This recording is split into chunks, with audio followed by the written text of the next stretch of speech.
उत्तर प्रदेश के बाद अब उत्तराखंड और कुछ हद तक जयपुर।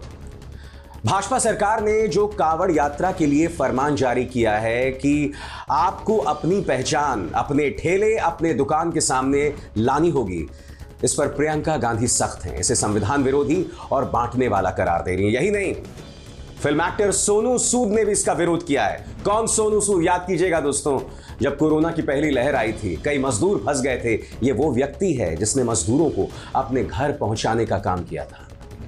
इसने अपने पैसे से गरीब मजदूरों का इलाज करवाया था और उन्हें अपने घर पहुंचाने का काम किया था।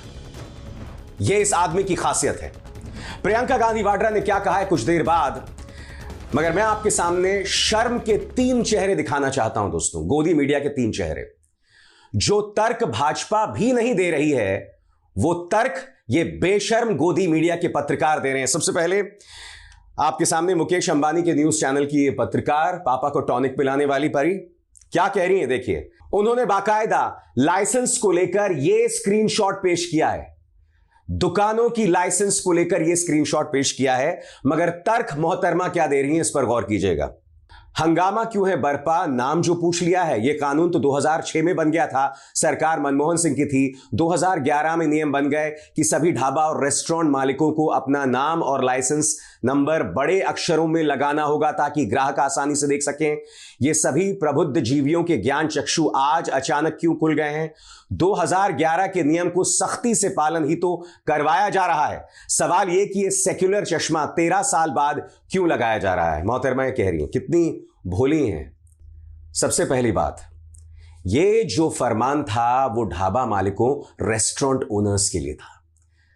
जो फल बेचने वाले गरीब लोग थे ना, उनके लिए नहीं था। चाय बिस्किट बेचने वाले लोगों के लिए नहीं था। नंबर 1। नंबर 2, ये इतनी भोली है कि ये इस पूरे ऐलान के पीछे की वजह को नहीं बता रही है। यह ऐलान किया गया है कांवड़ यात्रा के मौके पर। क्यों? ताकि कांवड़ यात्री जो हैं वो मुसलमानों से फल ना खरीदें। इसका मकसद यह है कि मुसलमान फल वाला और हिंदू फल वाला, इन दोनों के बीच में फर्क आ जाए। सबसे बड़ी बात, क्या ये मोहतरमा बताएंगी कि इसके ऐलान के बाद क्या हुआ है? एक जगह पर 4 मुसलमानों को उनकी नौकरी से निकाल दिया गया है। क्या ये मोहतरमा बताएंगी कि जिस तरह के जहरीले कार्यक्रम ये मोहतरमा करती हैं, या इनके जो बाकी भाई बंधु करते हैं जिनका जिक्र मैं अभी करूंगा, उसके चलते समाज के अंदर कई मौकों पर मुसलमानों के सोशल बॉयकॉट की बात की जाती रही। कोरोना की पहली लहर के दौरान क्या हुआ था दोस्तों? गोदी मीडिया ने तबलीगी जमात के नाम पर कई झूठी खबरों का प्रचार प्रसार किया। नतीजा आप भी जानते हैं दोस्तों, तबलीगी जमात को बदनाम किया गया, मुसलमानों को बदनाम किया गया। ऐसे ढेरों वीडियोस आए जहां मुसलमान फल वालों की ठेलियों को पलट दिया गया था। कितने भोलेपन से कह रही है कि यह कानून तो 13 साल पहले था, अभी इसको लागू किया जा रहा है।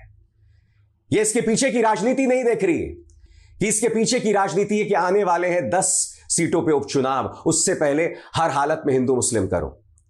कितने मासूम और भोले हैं। तभी तो इतनी मासूमियत से प्रधानमंत्री से सवाल पूछते हैं कि आप टॉनिक क्यों नहीं पीते हैं। चलिए, ये बात तो इस मोहतरमा की हो गई। अब ये दूसरा आदमी जिस पर दंगा भड़काने को लेकर केस दर्ज हो चुका है, ये भी मुकेश अंबानी के न्यूज चैनल का है। क्या कह रहा है देखो।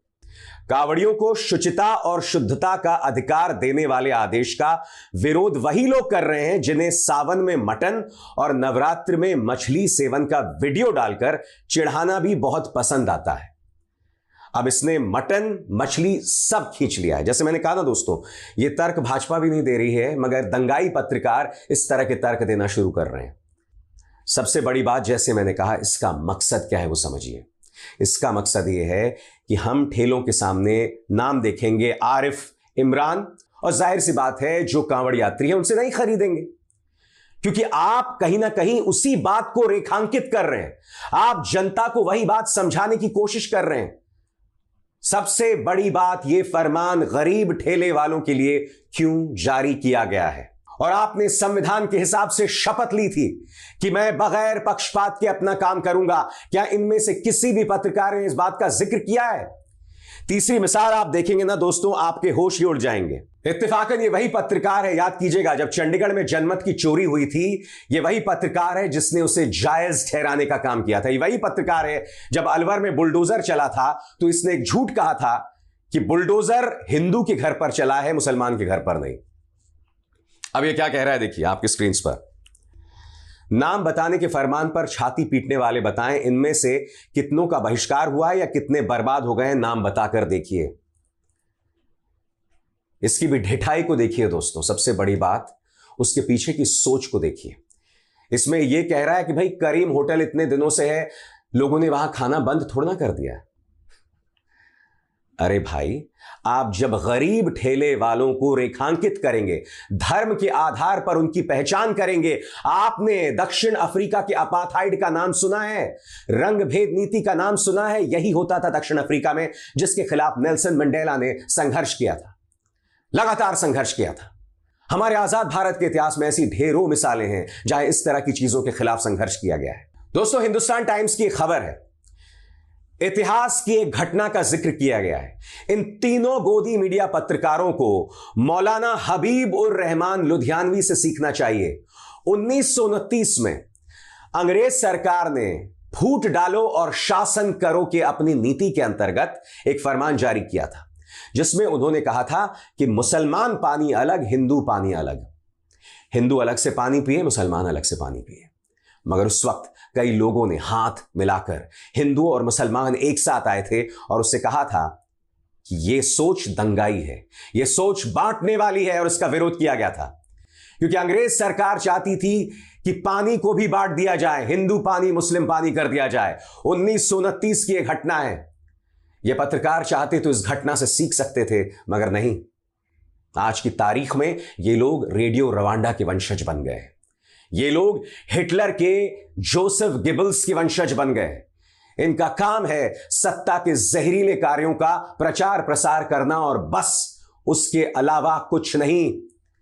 शर्म इनको मगर आती नहीं है। मैंने आपसे बताया दोस्तों, इसका विरोध किया है सोनू सूद ने और प्रियंका गांधी वाड्रा ने। सबसे पहले मैं आपको बतलाना चाहूंगा कि इस मुद्दे पर प्रियंका गांधी वाड्रा क्या कह रही हैं। दोस्तों, आप जानते हैं सबसे शॉकिंग बात क्या है? उत्तर प्रदेश सरकार से सीखकर अब यही उत्तराखंड में किया जा रहा है। नंबर 1। नंबर 2, जयपुर में भी उसकी सुगबुगाहट सुनाई दे रही है। यानी कि जो भाजपा की सरकारें हैं, अंग्रेजी सरकार की सोच का अनुसरण करके फूट डालो शासन करो की नीति कथित तौर पर अपना रहे हैं। प्रियंका गांधी वाड्रा ने इस मुद्दे पर सख्त तेवर अपनाए हैं। उन्होंने क्या कहा है आपकी स्क्रीन पर। हमारा संविधान हर नागरिक को गारंटी देता है कि उसके साथ जाति, धर्म, भाषा या किसी अन्य आधार पर भेदभाव नहीं होगा। उत्तर प्रदेश में ठेलों, खोमचों और दुकानों पर उनके मालिकों के नाम का बोर्ड लगाने का विभाजनकारी आदेश हमारे संविधान, हमारे लोकतंत्र और हमारी साझी विरासत पर हमला है। समाज में जाति और धर्म के आधार पर विभाजन करना संविधान के खिलाफ अपराध है। यह आदेश तुरंत वापस लिया जाना चाहिए और जिन अधिकारियों ने इसे जारी किया है उन पर सख्त कार्रवाई होनी चाहिए। प्रियंका गांधी वाड्रा के अलावा सोनू सूद ने भी इस पर बयान दिया है और इस बयान में आप देख सकते हो कह रहे हैं, there should be only one name plate on every shop, humanity. उन्होंने कहा है कि हर दुकान के सामने सिर्फ एक नेम प्लेट होनी चाहिए, सिर्फ एक तख्ती होनी चाहिए जिसमें लिखा हो इंसानियत। ये इंसानियत की कमी सत्ताधीशों में साफ तौर पर दिखाई दे रही है, सरकार में साफ तौर पर दिखाई दे रही है, उन गोदी मीडिया के 3 पत्रकारों में साफ तौर पर दिखाई दे रही है। ये जो पत्रकार हैं, इनके बच्चे होंगे ना, नजरें मिला पाते हैं अपने बच्चों से। आए दिन जो तुम जहर का प्रचार प्रसार अपने कार्यक्रमों के जरिए करते हो, शर्म आती है तुमको?